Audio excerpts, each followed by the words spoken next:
And the hangout is live. What's the deal, my people? You know it is the Don Tony Teflon, and I'm back at you another one. And this one is Game of Thrones motherfucking news, season 8 motherfucking predictions. That's what we doing here, predicting what's gonna happen in Game of Thrones season 8, because you know we got a long time to wait till this jumps off. And as always, I'm joined by my right hand. My right hand is always on the trigger. My ninja, one and only, the king of the north, Mo Genie, baby.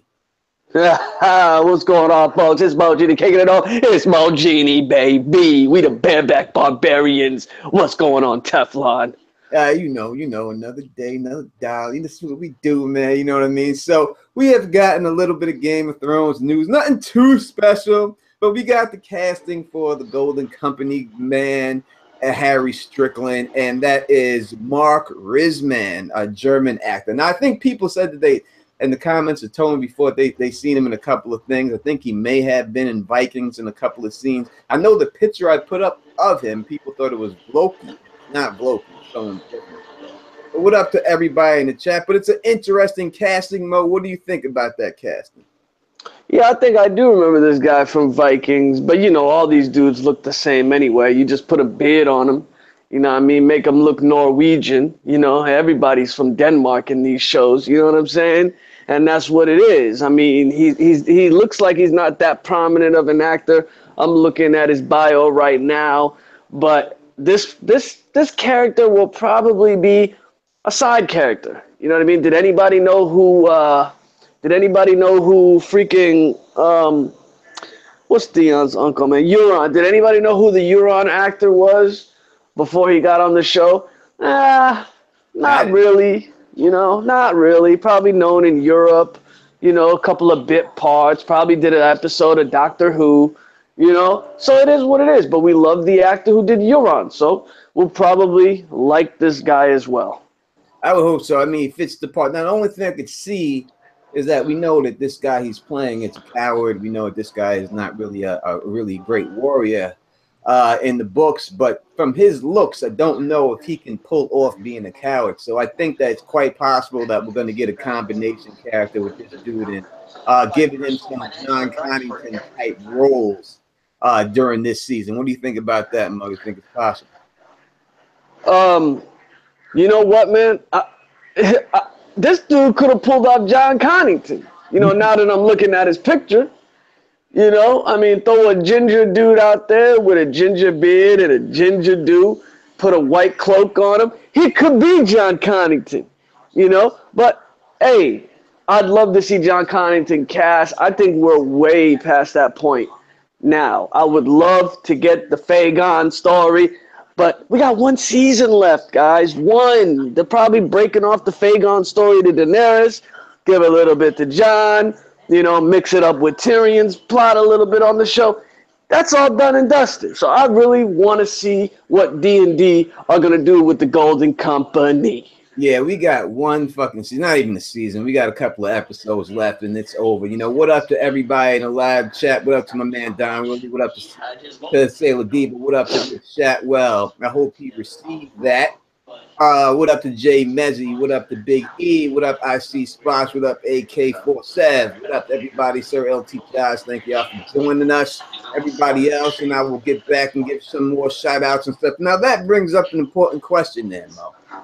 Now, you said you would have rather seen the whole Blackfire, and this guy could look like John Connington. Now, why wouldn't they do the Blackfire storyline instead of that stupid Dawn storyline?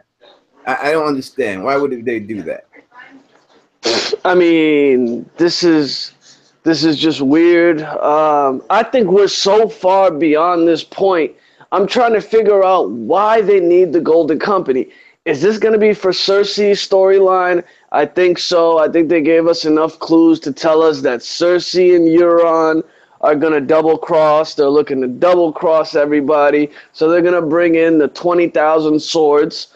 You know, these are cell swords. So they're going to bring that in and use them as an army to probably, when Jon's done with the Night King, to come up and get him in the ass. They're going to try to come up and dig in Jon's ass from behind. You understand what I'm saying? They're going to try to make it from the back. And that's all I'm guessing what it's for. Other than that, I don't see it tying into anything else, man. Where do you think these people tie into? Well, you know, we got Cersei calling for him. You know, I just can't see them doing anything but assaulting something. I can't see them. They must take over something. So if we take a little bit of the books and a little bit of the show and we combine it, we may be able to see where they're going to go. So first, we know that in the books right now, Fagon, John Connington, they have supposedly taken Storm's End. We see that going down, especially in the leech, not leech sample chapters he's put out. We see that going on. The Ariane chapters, I believe, that she has going to meet John Connington and over there. So I think that we're going to have to see Storm's End. That means. So we're gonna have to get Storm's End this season, if that's because that's where they first took. So they're most likely gonna get Storm's End. We'll have them there. The thing that upsets me about this situation is that it's like you went halfway with two storylines. You know what I mean? You went halfway with the Dawn storyline, and now you're going halfway with the Blackfire storyline. Why not just commit to one of them and give us a good storyline? Because you know we're not going to get it the way we should get it. You know what I mean? They should have did the whole thing. You have Illyrio, you have Varys, you have all the people in place still to this day who have done that storyline, and you chose not to. And then you bring in the Dornish storyline and you half-ass it.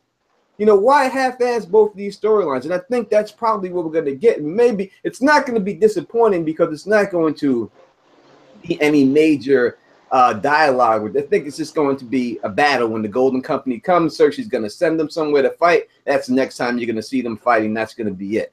But they had the pieces in place to give us a really, truly epic whole Fagon storyline. They should have done that with the Blackfires, and I think that it's just terrible that they're not doing it. You know what?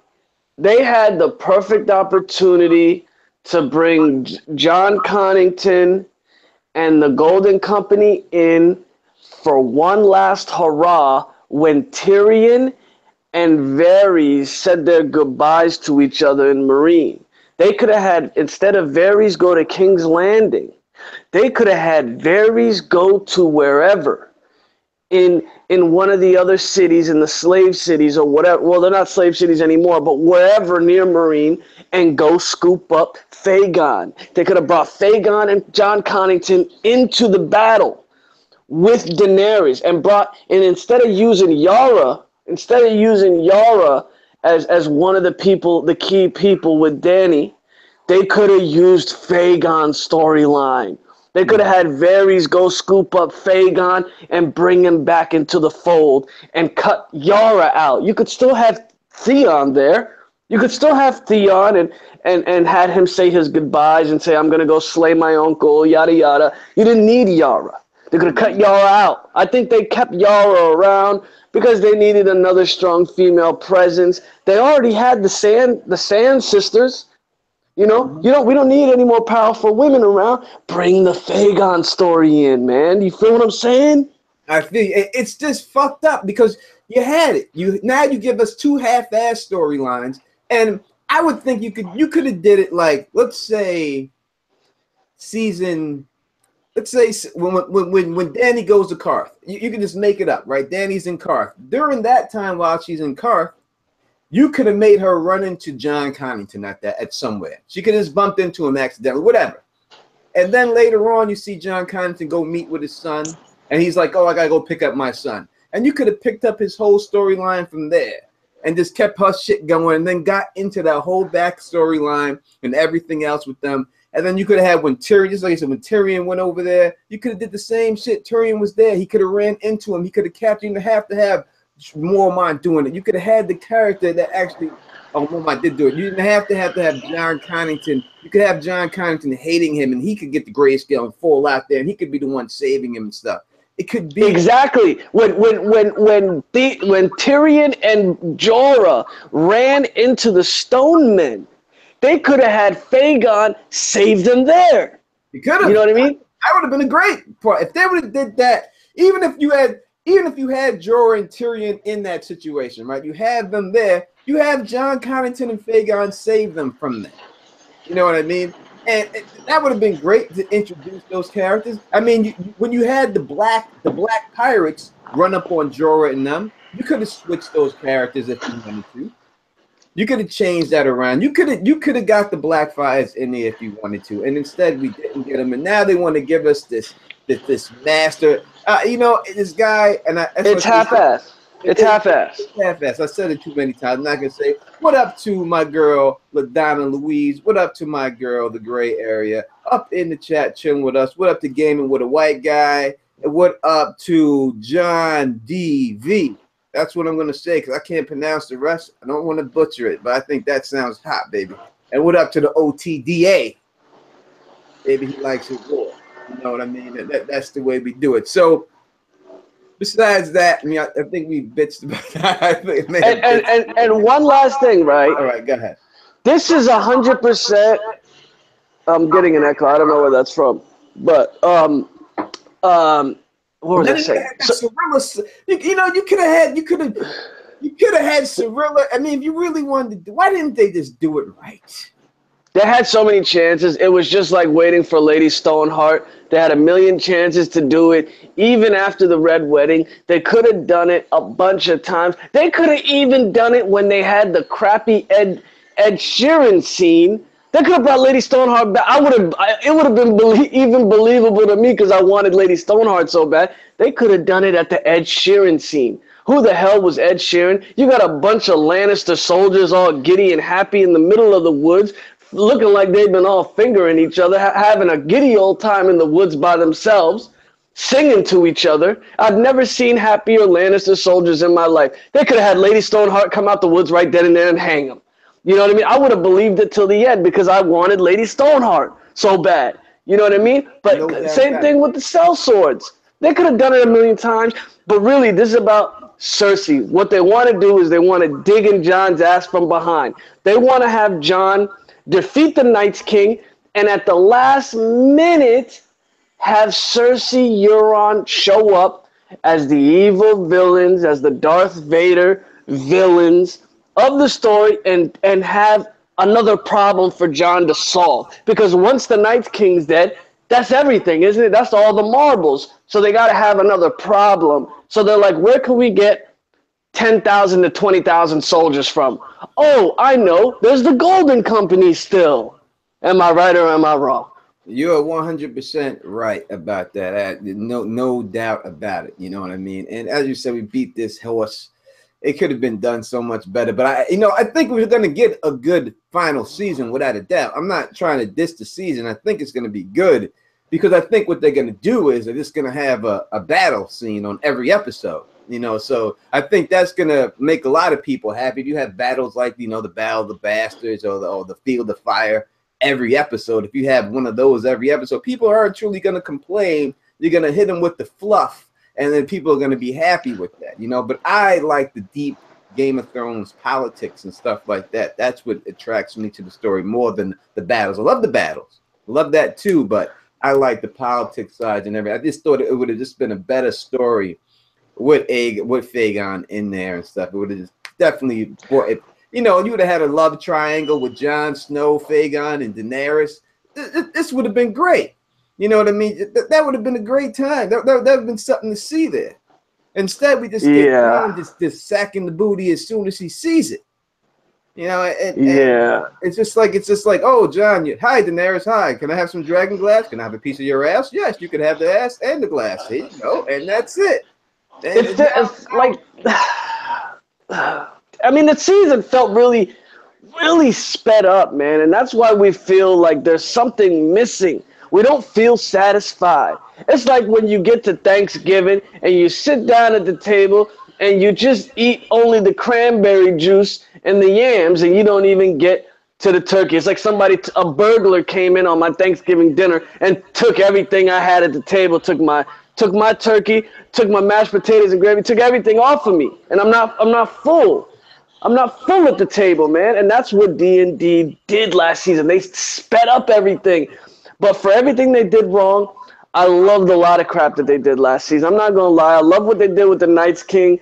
I loved how he killed Viserion, you know what I mean? Like, they did so many good things. I can't wait to see what happens with Jaime's story. The dude's decked out in all black. I know you predicted he might join the Night's Watch. He might be the new Lord Commander of the Night's Watch. Who knows? But I'm so happy about a lot of things, even though some of the things they did wrong.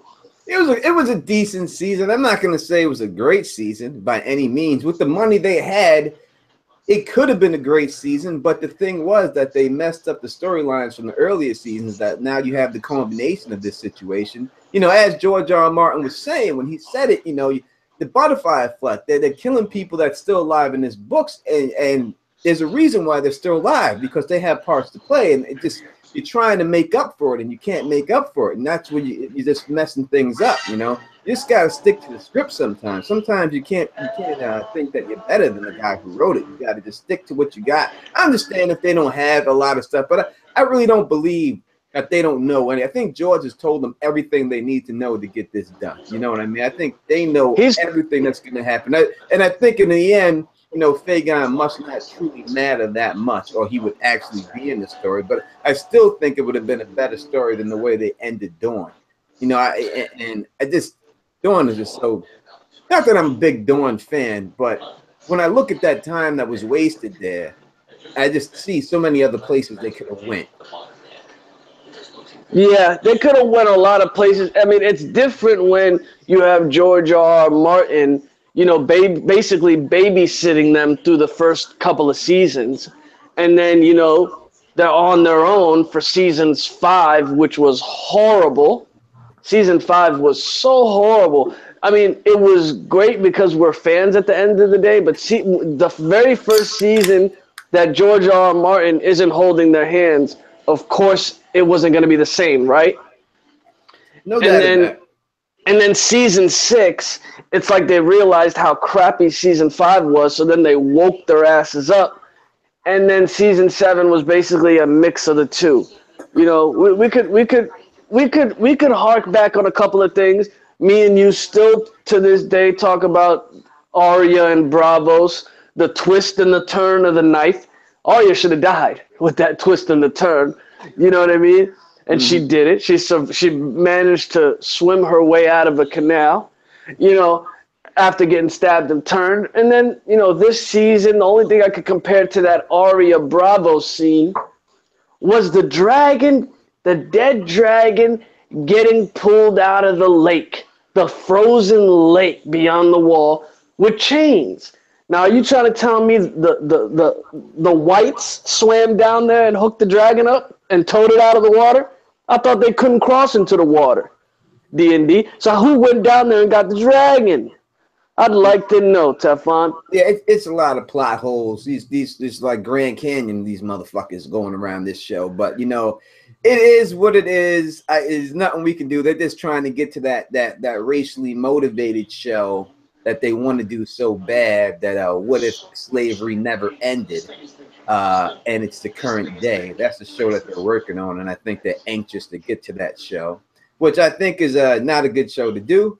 I'll watch it, but I just don't think at this time in the country it's something that people need to see. We got Sherry Lloyd Williams says, I believe when the Golden Company shows up, they will contractually work for Cersei, but they will see the White Walkers and decide to fight with the North and Jon Daenerys against them. What do you think about that? Oh, is she right? Say the question again. Whoop, she said, oh, I got to go back to it. I hit the button now. 1 second. My bad. It's all good. It's all good. She says, I'm reading all these comments. She says, I believe when the Golden Company shows up, they will be contractually work for Cersei. They contractually will work for Cersei, but when they see the White Walkers, they will decide to fight for the North and Jon Snow and Daenerys against them. What do you think about that? I love that. I love that. I love that. I love that. We already talked about this fella, Harry Strickland. He's a coward in the books.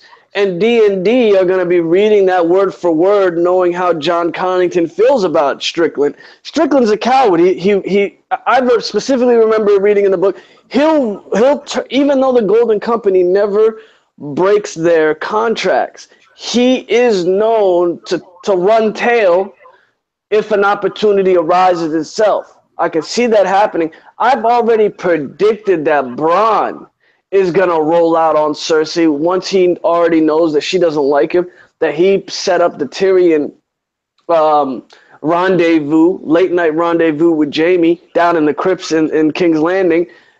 Bronn's going to flip on Cersei. He's going to flip on her and join Jaime and Jon in the north. So get ready for that Bronn situation when he runs and hides tail. Hey, well, as for her question, I really do think it's a good idea, but I don't think it's going to happen. I don't think the Golden Company is going to flip because I think that there has to be an army for Jon Snow to fight. I don't think that it ends with the battle with the White Walkers. I think it ends with the battle with Cersei. So they have to beat the White Walkers first and then deal with Cersei after. I think that's when it goes, how the story is going to end in the end. What about this, right? What about Jon is sandwiched in between the Night's King and his whites up north and Cersei and the Golden Company up his ass from behind, and Jon convinces the Golden Company to flip on Cersei to help him fight the Night's King, and that's how the season ends. How? I just don't see. How's he going to convince her? What? What's he going to convince her with? You know what I mean? Not Cersei. He'll convince Harry Strickland.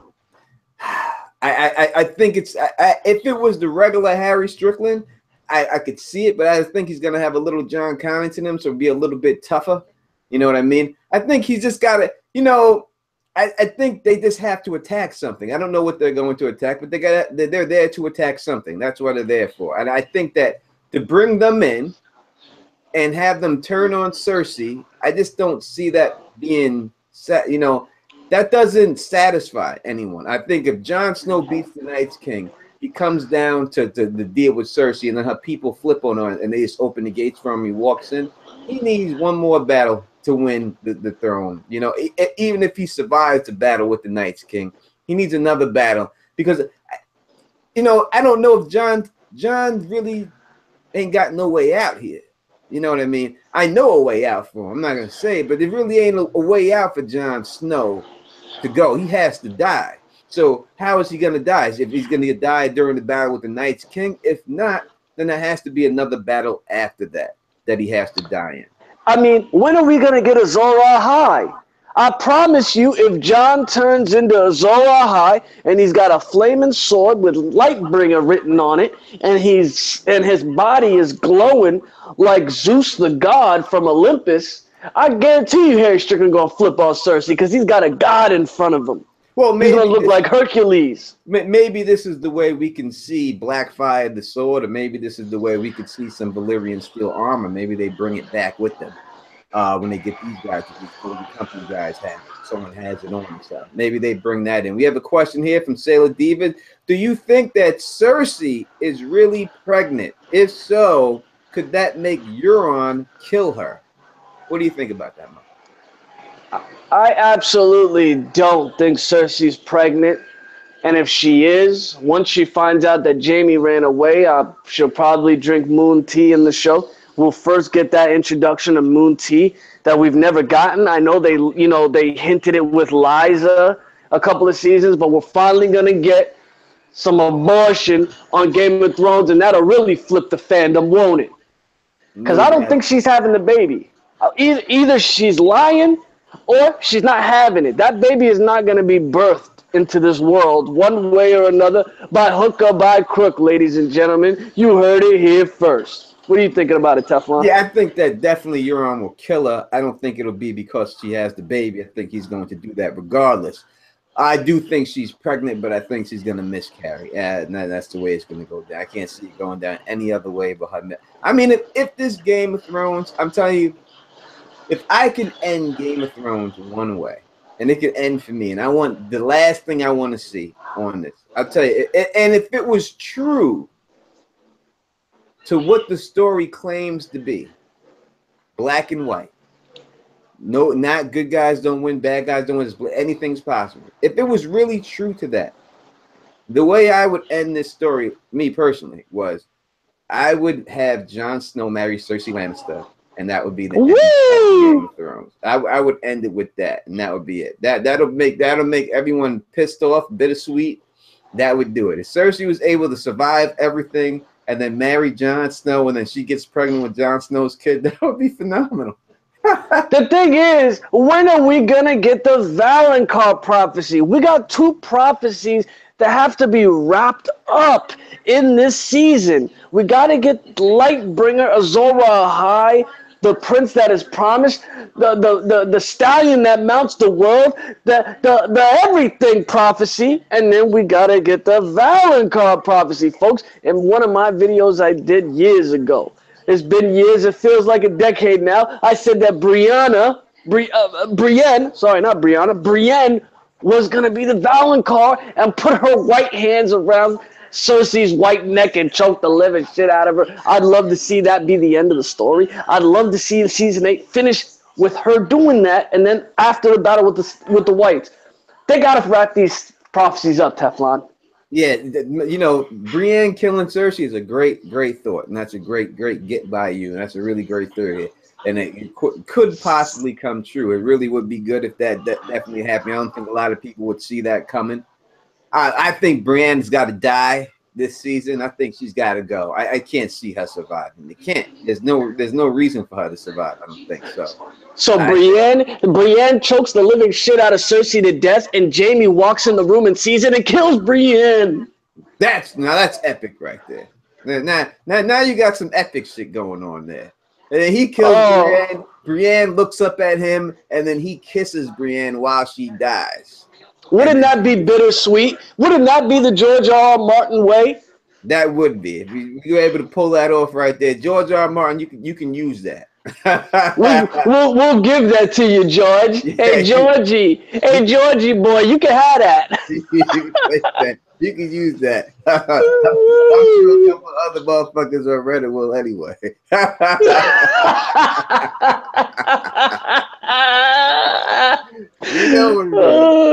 Y'all know what the fuck time it is. No doubt about it. No doubt about it. Yeah, you know, we got a question here from the Queen, Cheryl, so it has to be answered. Danny and Jon have a son, a king of a new generation, but he turns out to be cruel like Maegor, Aerys, Viserys, and Joffrey. Would that be a bitter enough sweet ending to you? So hold on, say that again? It says, bittersweet, Danny and Jon have a son, and the king turns out to be as cruel as Maegor and Aerys. That would absolutely be bittersweet. That would piss me off, actually. I don't even know if that's bittersweet. It would piss me off if they had a child like Joffrey, you know, or, you know, who Joffrey was supposed to be pretending to be, which is basically Maegor the Cruel, a modern day version of Maegor the Cruel. I would hate that. I would really hate to see, you know, a Stark in that light. I mean, it's possible, you know what I mean? They got both Targaryen blood in them.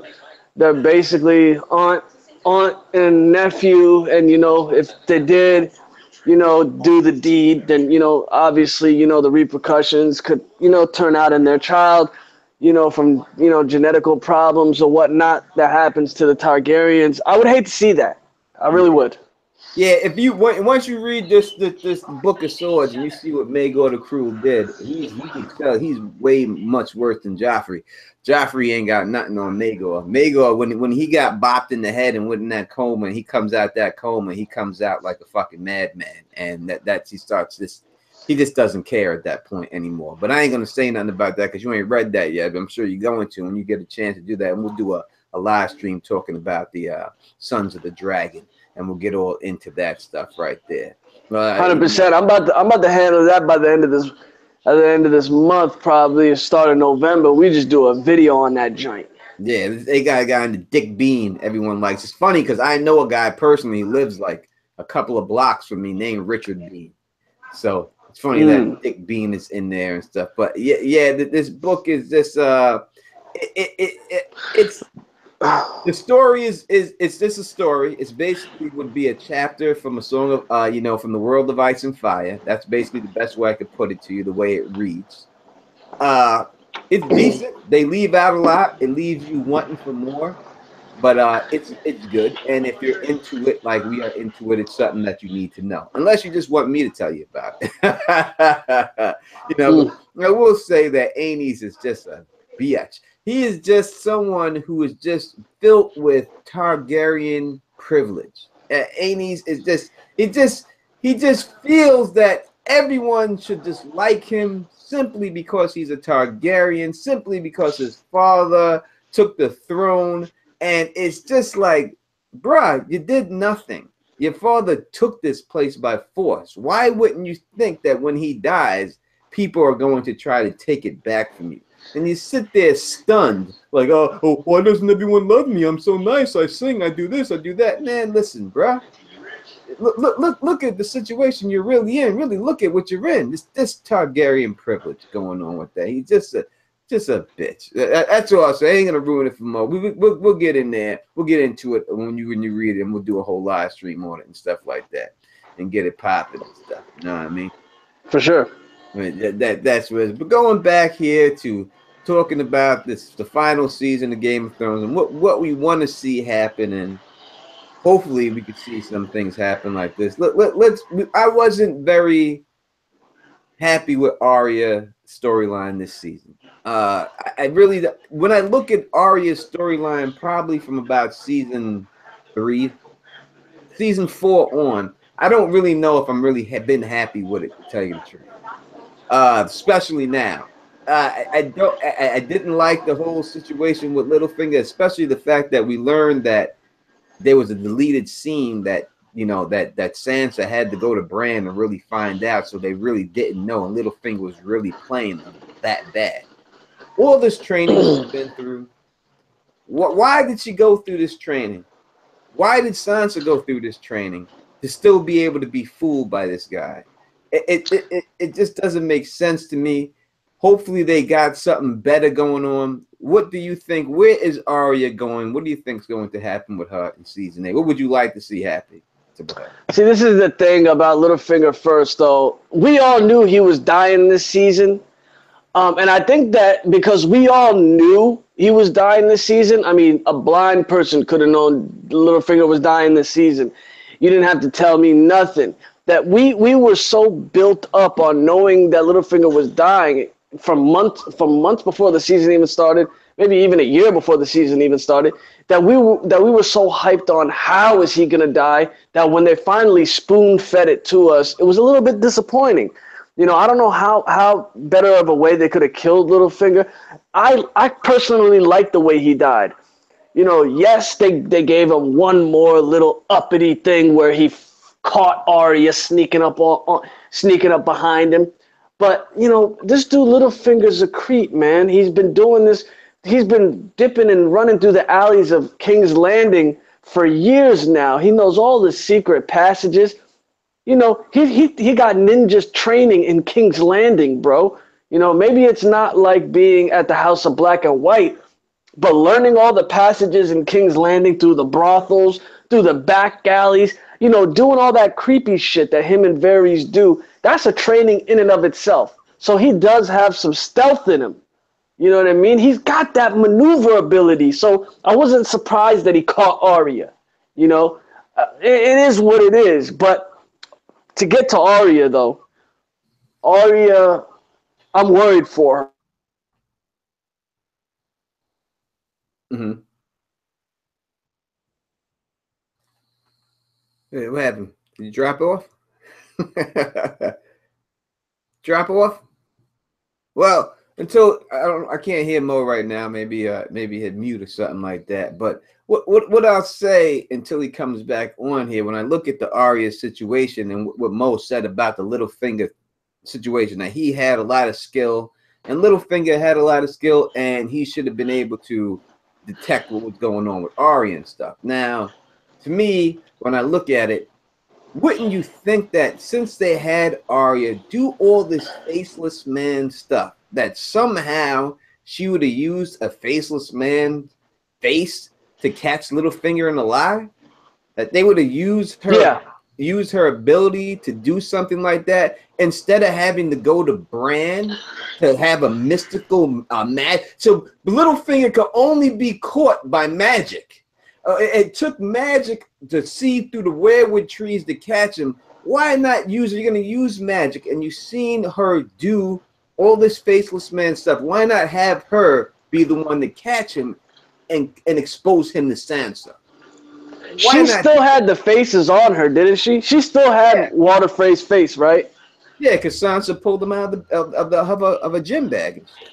But how could she use Walder Frey's face inside Winterfell? Whose face could she have used? She could have used the girl that Littlefinger was giving the notes to. His spies. She could have killed one of the spies for fucking with Littlefinger. Maybe I think that was Sansa's spy. I think that was Sansa's spy double spying on Littlefinger, being a double agent. I wish it was. It seems like it wasn't the way they said that she had to go to Bran to find out the actual proof about Littlefinger, and they left that scene out. So she was being fooled too. They were all being fooled by Littlefinger. Guy can just come. That's like going, that's basically like going from New York to California, and all of a sudden you can just hook up your game and open up shop and just start running the corners out there. That's unrealistic. I mean, it could happen, but you have to go out there with a gang of people, not one-on-one, because these people are already out there. They're gonna run you right off the block, and that's the bottom line.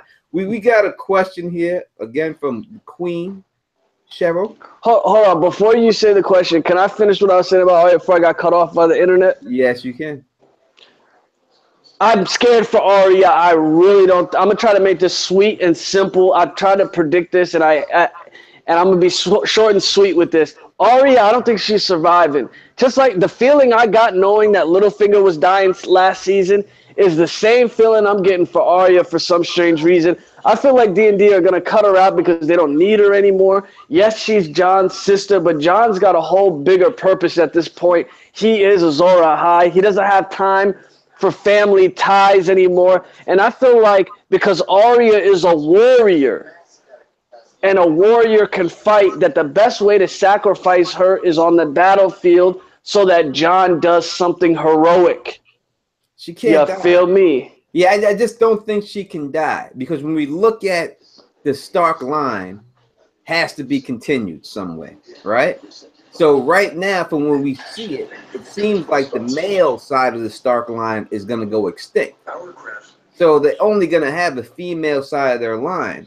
So, I mean, I don't think it's just going to be Sansa to carry on the Stark line. I think Arya's got to be the one, too.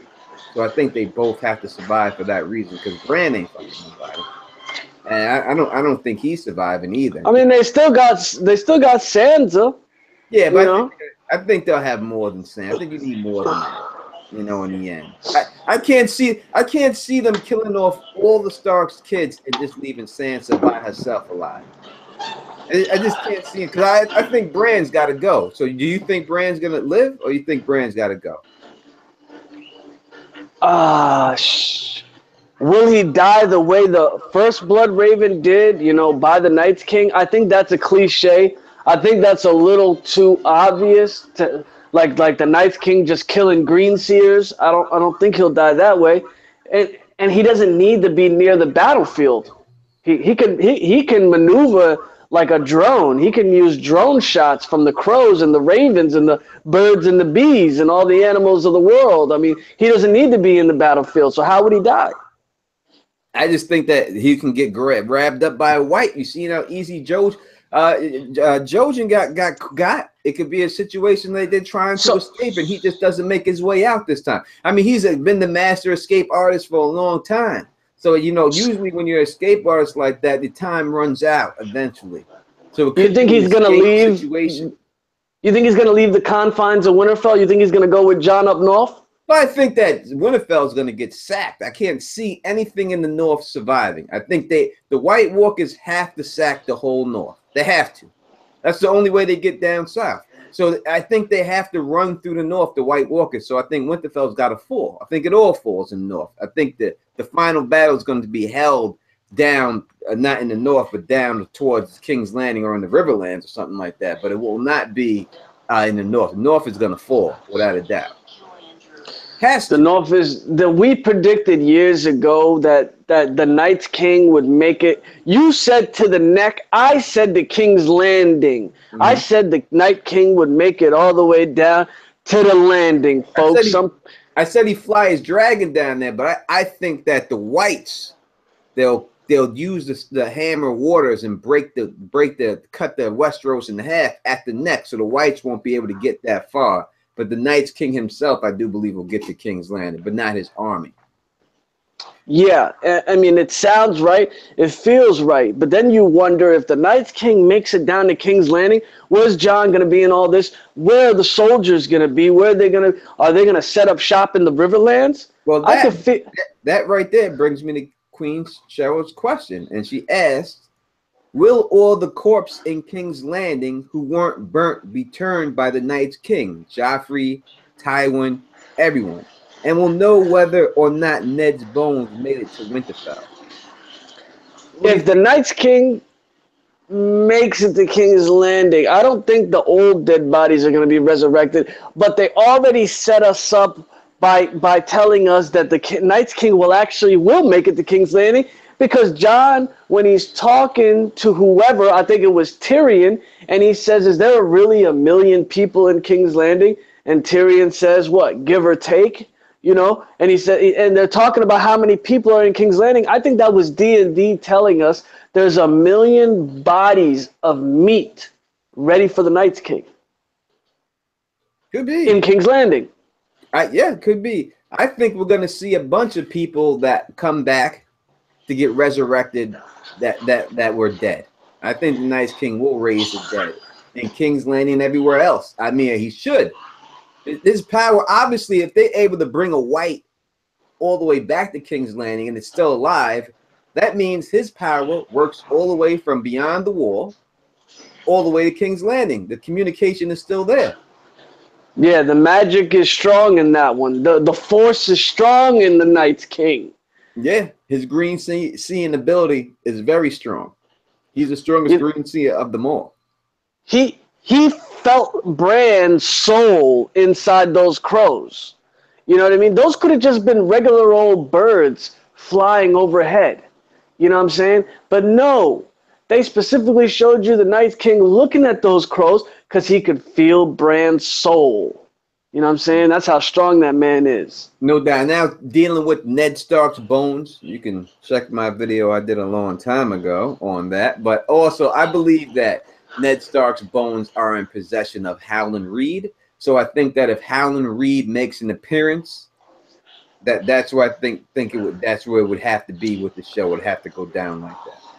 We're gonna get the clarification. She got the bones from Littlefinger in the show. In the show, she got the bones from Littlefinger as a sign of a gift. In the books, we're gonna get that clarified. Yeah. Is it gonna be Lady Duskin? Who knows? Well, they have to come back. The fact that they showed them in the show, that means they have to be back around. So I do believe that's Howland Reed, because Lady Dustin is out there looking for these bones. She's the only one that can protect them is Howland Reed right there. So it would have to be Reed that's holding in possession of them. There's no other person that would have for Ned Stark to hold those bones. She said those bones haven't crossed over Greywater Watch, didn't she? Lady Dustin said the bones hadn't crossed over something. Yeah. And that's Howland's territory. She's got people looking for the bones specifically. She's got ninjas out there looking for Ned Stark's bones. What a creep. She wants them fucking bones. That's it. She wants them bones. She's a creep. She's a creep. She probably wants to sleep with him. Wait, do you think Lady Dustin's gonna die? What do you think? She makes it out or she dies? Oh man, she's living. She's either double crossing Bolton in the books, you know, because she's got a secret love affair with the Starks. That's why she wants Ned Stark's bones. She wants to sleep with him. They have those bones and lay up on them every night. You know, it may go down like that. You know? It goes down. Listen, I've seen people do some crazy shit, so I wouldn't make a vibrator out of his shin bones. She could. It may work. That's big ass bones you gotta take if you do that shit. God damn it. I don't know if she makes it out of the sack of Winterfell. I don't know if Lady Dustin survives. In all honesty, I think that she could be a victim in all this when it goes down in the books. Though the whole thing with Stannis, may take her out. She may get got by Stannis. It may go down like that with her. Most definitely, most definitely. I mean, somebody in the chat recently asked, when the hell is George R. R. Martin coming out with this book? Folks, we've been, you know how many stories we're trying to figure out in this thing, man? I mean, we've been waiting for this book for a century. They said it would come out before season 7 started. That was a lie. It's damn near October now. We're going into 2018. We don't know, man. We don't know. Yeah, it doesn't even make sense it doesn't even, why even talk about it? Just wait for him to get it out, and it is what it is. I really do believe that he has a lot of it already done. I really think that it has to be at the editor right now. I think it does. I really do. I mean, it makes no sense for it not to be. I can't see him not having it done. I really don't. He's probably tore out pages, rewritten a million chapters, and because he's probably so confused himself. He's laid out so many breadcrumbs for so many different plots in the books. Like talking about Ned Stark's bones with Lady Dustin, that's just one little small breadcrumb out of a million breadcrumbs that have to be fed to us. Yeah, he's got a lot of things. It's hard to stick the landing. I've said it before. You've heard me say it before. It's hard to stick the landing in books and finishing anything, movies, anything. That's the hardest part, is to stick the landing. And, he could be going back and forth, but the fact that he always has multiple chapters written per book, and he pushes this book to that chapter, this to that chapter. Listen, this book, I'm hoping that it's 1,800 pages. Realistically, maybe 1,300, 1,400 pages. He averages 1,000 pages a book. Yeah, so that's the average for like 1,400. I'm hoping that that's what we get out of this book when it's all said and done. And now they're talking about season 8 won't come out until next year. I saw an article that said that the show won't come back next year. No, it's not coming out in 2018. It's definitely 2019. That's outrageous. Who the hell wants to wait 2 years for a show? Are they dumb? Well, are they dumb? Hopefully, George's book is what's filling in the gap. Maybe they made a deal with him that he can get out Winds of Winter, and they're pushing it back on purpose just so he can get that out. That's the absolute only thing that wouldn't stop the masses from burning down the castle. You know, when the torches and the pitchforks come out? Mm-hmm. That's the only thing, is if Winds of Winter comes out in January, Christmas time, I don't care. Just give it to me before supposedly when seasons always start on HBO, which is by May or June. So you give us the Winds of Winter by then the pitchforks and the swords won't come out, and we won't be going to the castle looking to burn the shit down. Because if you're not giving us the show for 2 years, that's the only thing that'll stop our insatiable appetite on this thing. When the Winds of Winter comes out, the world will stop.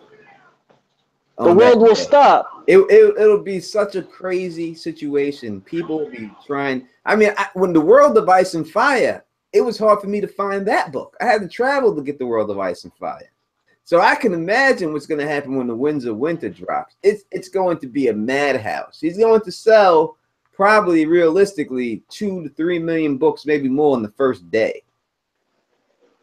I'll be at my nearest Barnes and Noble. I'll probably take off from work for a month and just freaking destroy it. Yeah, I'll have it at the Barnes. I'll have the book, and then I'll wait like 3 days later, and then I'll get the audio book too. And then I'll just listen to it and read it at the same time. That's the way I like to do it the best. I like to speed it up a little bit in the headphones and stuff and get that done.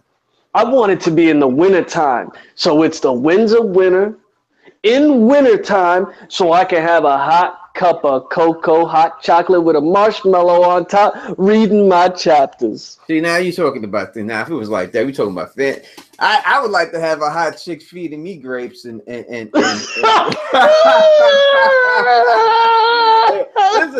This is a fantasy. I would like to have a hot chick feeding me some grapes and maybe some grits and eggs or some bacon on the side, and just spoon feeding it down and reading the Windsor winter to me. You know how great that would be. Let me tell you something. I'd be chilling. I would be chilling like a villain.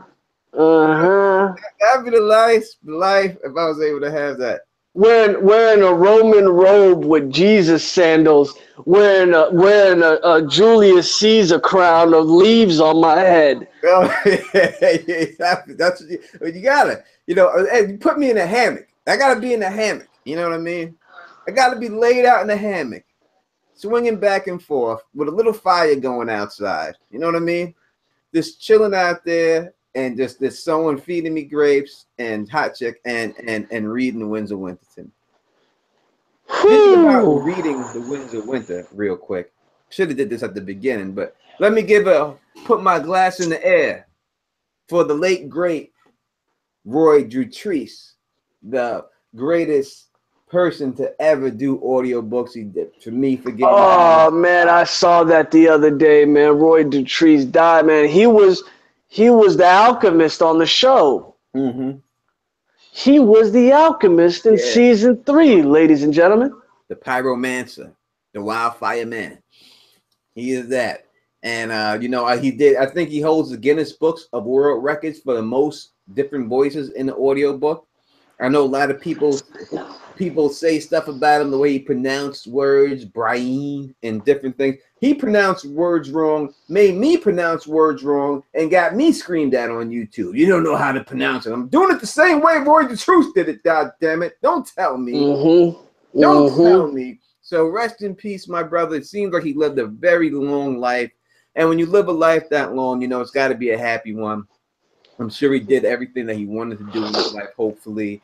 And, he's always going to be remembered. He's always going to be associated with these books, and these books will be remembered far beyond any of us.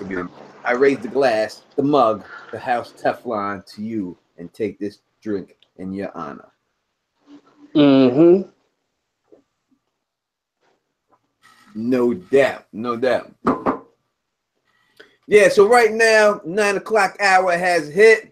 We will definitely be taking questions, so please in the chat, if you have questions for the Don Tony Teflon and my man Mo Genie. I also have a sponsor, Mo Genie. I think it's like I have a sponsor I'm gonna start working with, and for t-shirts. I forgot the name of it right now, but look in my next couple of videos, you'll see some advertisement for them going out for them and stuff like that. Ooh, don't tell me it's fanjoy.co like the big YouTubers be using. I'm not big on that. It's just a little something, but we gotta put the merchandise out. We gotta put the Bareback Barbarians t-shirt out. Yeah. We definitely gotta get these t-shirts. I definitely got the House Teflon and the Mo Genie King of the North t-shirts. We should get those. I should dedicate. Someone's supposed to hit me back on that. Some lady out there and tell me what was good because she had a printer for me. But I don't think it must have. She's a very busy lady. She runs her own business and stuff like that, and so she can't be thinking about me all the time. But maybe I'll remind her, touch base with her, and see what's good with that, and we'll see what it is and stuff. I am drinking tonight Miller Lite. That's what's in the mug right now. That's what I'm holding down, and stuff like that. So.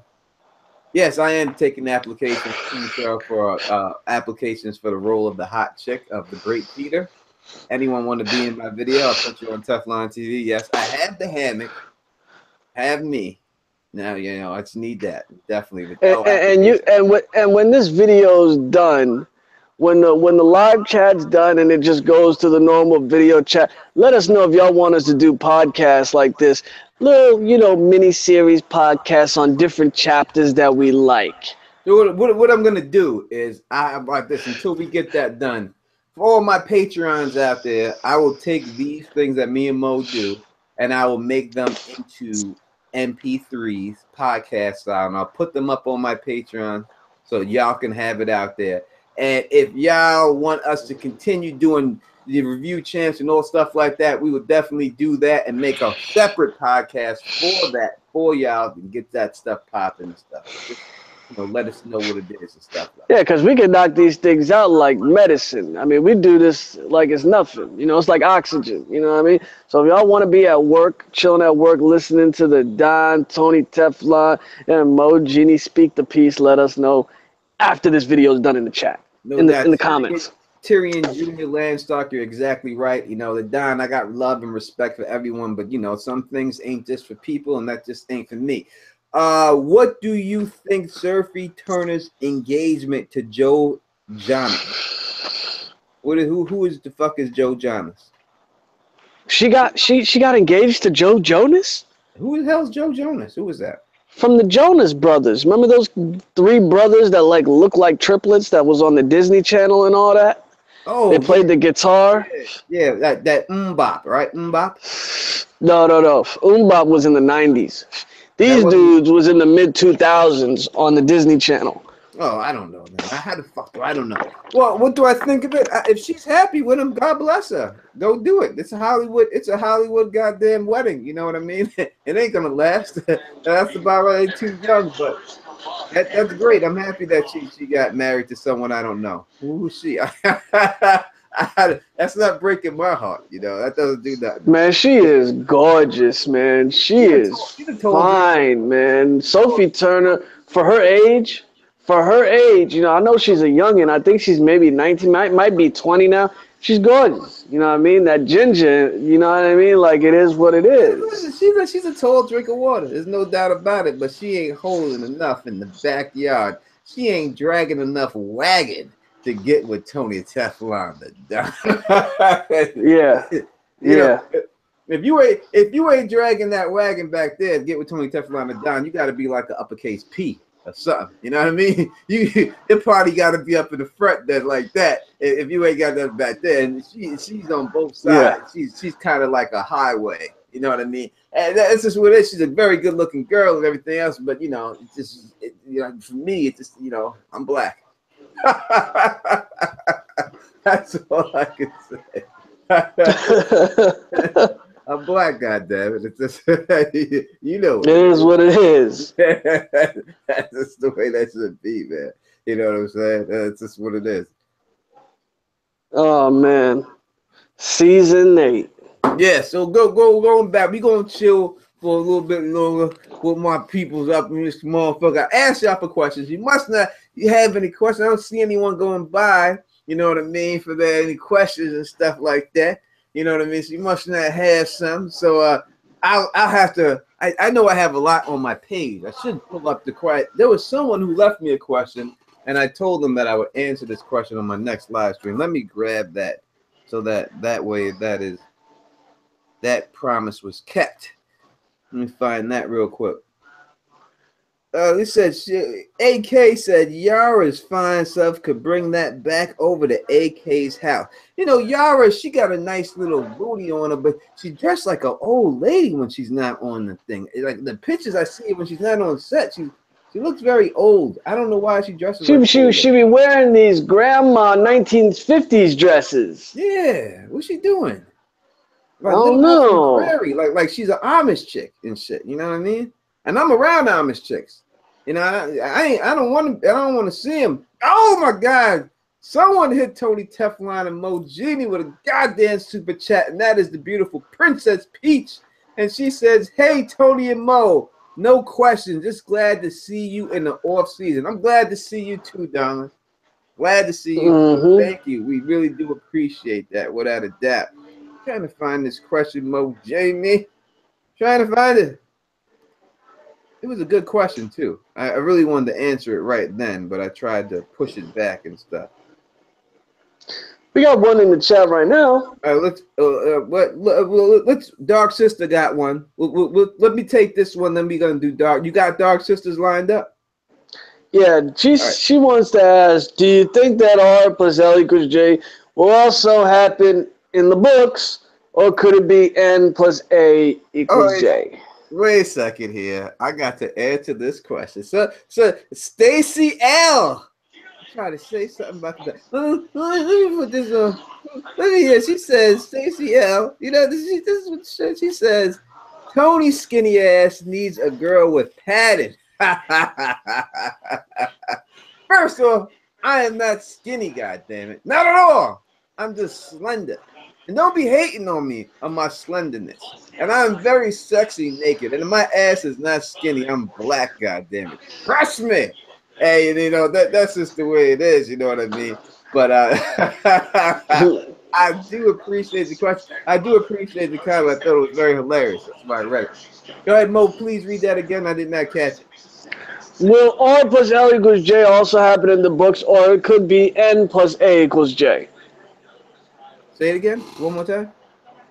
Do you think R plus L equals J will also happen in the books, or could it be N plus A equals J? There's no N plus no nothing plus nothing. What's N plus A equals J?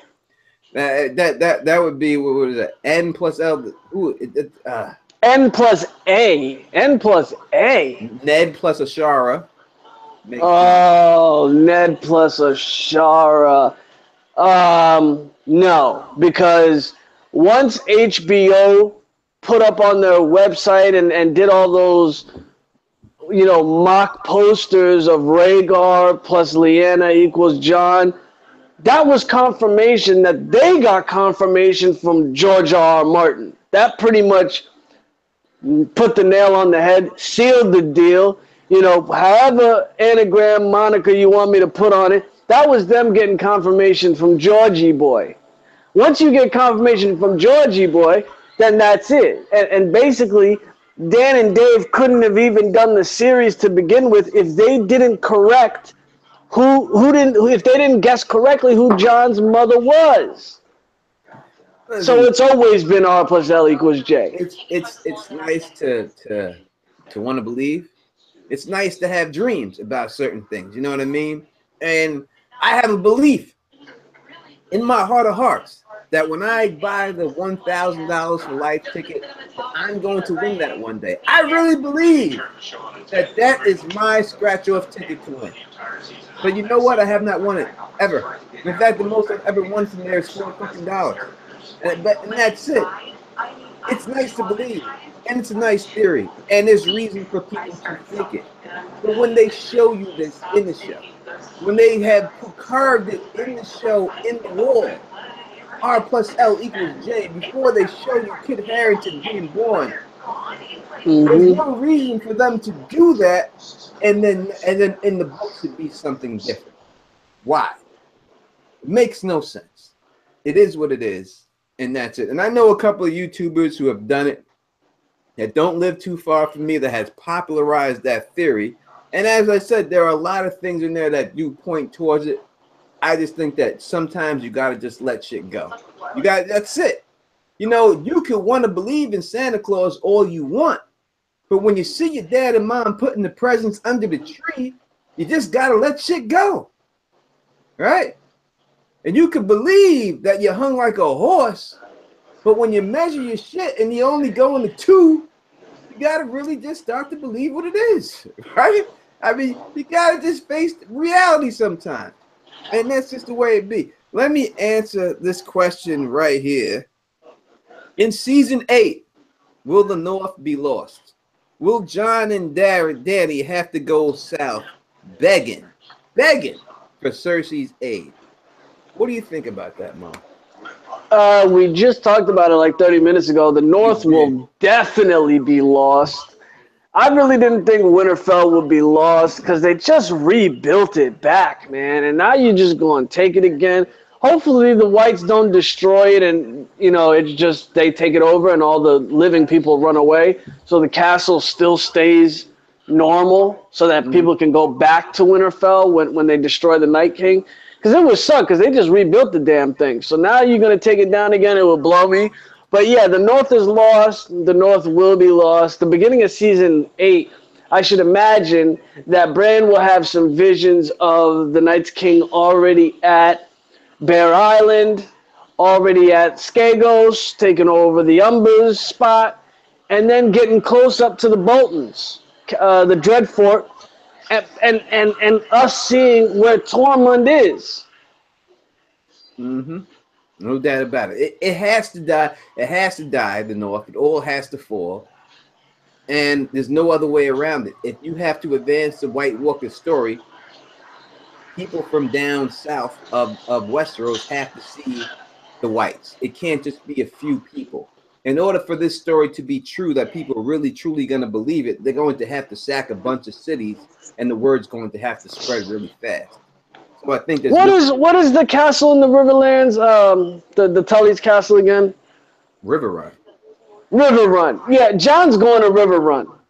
John and all of them are going to set up shop in River Run. It's the best spot. If they can't swim, and they're able to put the rivers around them, they'd be very safe in River Run. Because who has River Run right now? Arya killed Walder Frey, and Edmure is supposedly still in the dungeon. Yeah, so who has River Run? It would have to be right now. I would have to think that Edmure is released from the dungeon and he has River Run. Edmure's got to have River Run, and he will welcome his nephew with open arms to set up shop at River Run. Yeah, I would think that it would definitely have to go down there. And Jamie will be with him too. Jamie will be with him. Real quick, let me say this real quick, Mo Genie. My friend Phil the Issues Guy, and I'm going to do a live stream with Phil the Issues Guy and LML. We did the greatest episode of all time debate.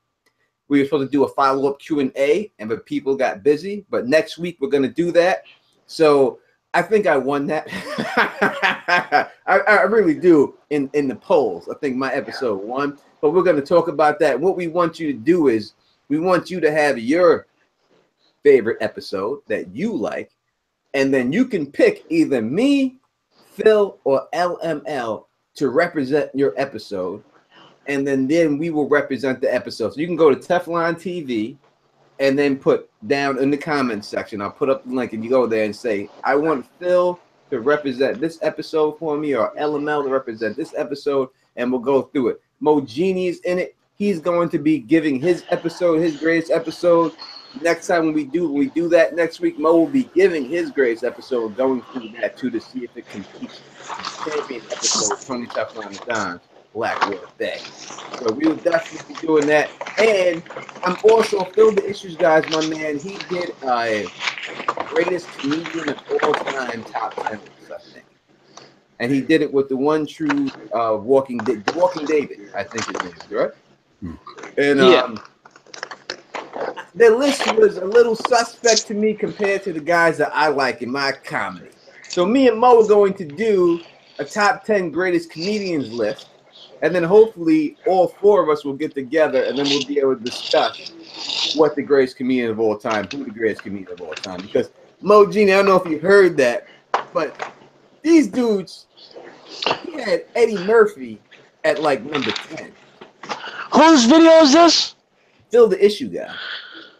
At number 10? 10! 10? 10! 10! I'd love to know the 9 guys before him. He was like putting Rodney Dangerfield before Eddie Murphy. He put like Dana Cook before Eddie Murphy. Yeah, I'd love to know who. What happened here? I don't know what's going on in there. I think Mo Genie messing up right there on his Wi-Fi. Can you still hear Tony Teflon and Don? I think so. But what I'm saying here, I think maybe it cut off for a second and cut back on. I don't know if that's what happened. But what I'm saying is that we're going to do a top 10 greatest comedians episode. So please let me go. Please let me go. Please let me know. I got to stop drinking. Maybe that's what's going on. Or I just got to keep drinking. That's what we got to do. I ain't got to work tomorrow, goddammit. So we can just keep drinking and keep talking. But what's going to happen? We're going to have that because I did not like Phil's list. Because I don't know how you can have a top 10 greatest comedians list and have Eddie Murphy at 10. How is that possible? How is that possible? How is Dana Cook a better comedian than Eddie? I don't know. We'll talk about that later. We will go back and talk about the goddamn about Game of Thrones. Yankees win. You already know who we are. You already know they're the Yankees. You might as well just put winners. If you look up winners in the dictionary, you see the New York Yankee logo. Period. That's what I mean, just look at how many movies Eddie Murphy did. Just commercial successes, Nutty Professor, etc., etc. You can't compare that. Rodney Dangerfield was, he was like what I would call an underground comedian. He had some. He was good. He was good, but like his one commercial movie he had was maybe Caddyshack. Maybe a couple of other ones in the 80s. He was good. He did. I love Rodney Dangerfield, and he definitely will be in my top 10. I really will put him in there because he's really funny, and we should talk about. We should talk more about this in the episode. Maybe we'll do it tomorrow. If Mo is not as free, we'll just come back tomorrow and talk about these comedians and do that. But the thing is about Rodney Dangerfield is that he was great. He's a one-line comic, though, right? A one-line comic, and when you're a one-line comic, it's easy to get laughs with one-liners. It's harder when you have to build a joke. You know what I mean? When you have to set up a joke, I think it takes more skill.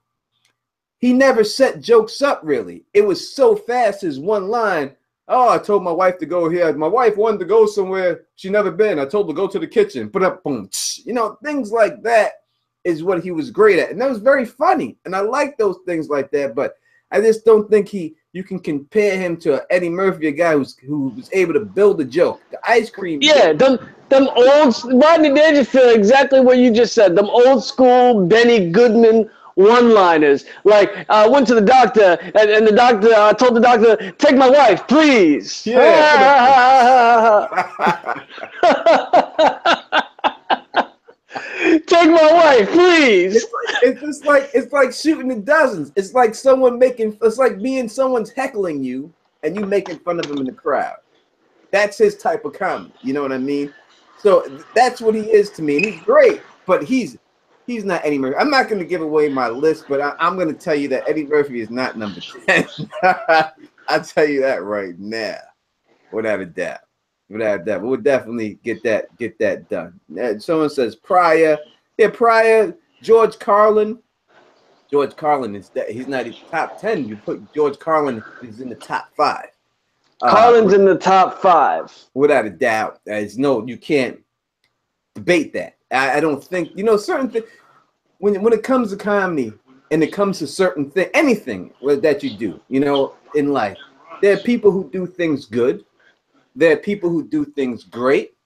And then there's these people who are geniuses at this craft. And when you talk about the top 5 comedy geniuses, this is, when you talk about music, you're looking at Elvis, the Beatles, Michael Jackson, Madonna. These people, Prince, they're on a different level than other people who do this music. You can't compare other artists to them. They're ascended. They're genius level. It's a different genre. So when you look at comedy, that's the same way it is. There's a genius level, and George Carlin is definitely on that genius level. There's a lot of good hot comics that come out. Like Robin Williams. God rest his soul. Yes. Like Andrew Dice Clay came out. He was hot, and he sold a lot of comedy. And Larry the Cable Guy. These guys, but they're not top 10 though. They're just seat sellers, as I like to call them. They just get hot. So you can't compare people who just got hot and had a run to someone who's a genius level comedian. So yeah, Dice Clay was just a guy in the 80s who used the gimmick, who used this tough guy gimmick for a couple of years, and it was great. It was a Jewish guy pretending to be Italian. And it worked. It worked. It worked. And he cursed a lot. And he said a lot of he had a lot of one-line nursery rhyme jokes. Little boy. He said the joke is little boy blue. He needed the Jumped money. in a zoo and took his ass to Kalamazoo. No, that was his little boy Blue. His little boy Blue. He needed the money. I will say Dave Chappelle is in my top 3. For me, don't give it away. Don't give it away. We're not going to give it all away, folks. We'll do the video. David Chappelle is definitely up there, though. He's definitely up there without a doubt. I'm doing a video. I'll be up in a bit. How can he be up there, David Chappelle? David Chappelle, without a doubt, is David Chappelle. But even if I look at David Chappelle, I can't compare David Chappelle to Eddie Murphy. I can't do it. It just isn't the same level. All right, we're going back to Game of Thrones right now. I'm going back to these questions right here. And yes, Bernie Mac will definitely be on the list.